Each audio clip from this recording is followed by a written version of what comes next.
Ito, Sec, sinubmit nyo sa amin eh. DPWH protocols for ensuring the quality of safety infrastructure projects.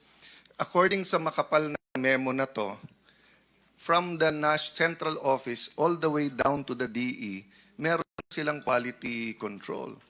So, my point, Sec, no, I don't know kung mahaba o maikli yung answer dito.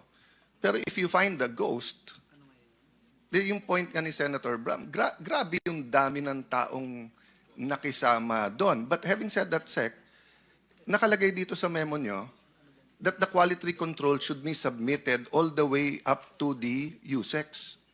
So lahat ng completed, meron ng report ang USEC. So maybe you should submit yung report ng USEC galing sa quality control. Kasi kung nakalagay doon completed tapos ghost, edi lahat nung nag-report hanggang sa USEC. I'm not saying involved yung USEC. Kasi nire-report lang sa kanila. Pero lahat ng bumaba, involved sila. Kasi bakit sila magre-report na completed kung wala?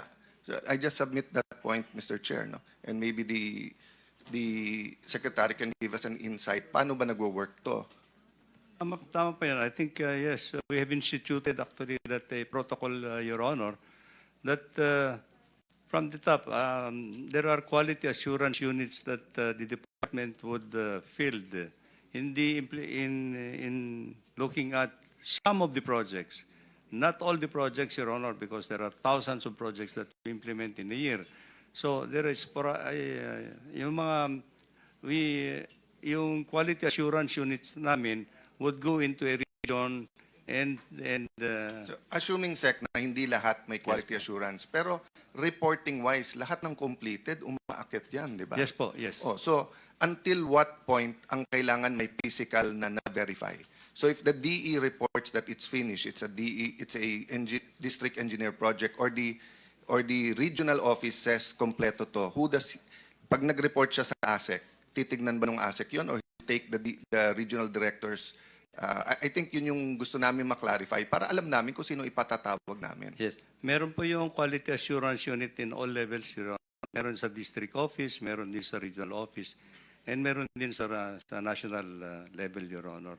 So the national level will not be able to cover everything. So we just, the quality assurance units, if the project is being implemented by the district, then the quality assurance unit of the district will be the one to make the report. If it is going to be implemented by the region...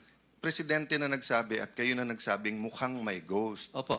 But it's been 3 weeks since the SONA. Yes, All you have to do naman is tell them na saan yung report na tapos kunan nyo ng picture. Yes, Hindi ba nung years ago, because nangyari na to, may requirement na kayo na 0%, 50%, 100% kinukunan yon? Yes po.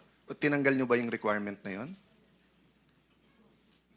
I think... Paki-check nyo yun. Kasi Yes po. nung nagka-cellphone, Mr. Chairman, maraming nagsuggest na nun na instead na habol pa tayo ng habol, bago ma-start yung project, kasi may mga project sec, di ba, na gawa na or 10 years nandun, sasabihin new, tapos gawa na pala yung pundasyon, di ba? So, kinukunan yung 0%. Yes. Yeah. And then, pag 50% na, at what point pwede ka maningil ng progress billing? 25%? 50%?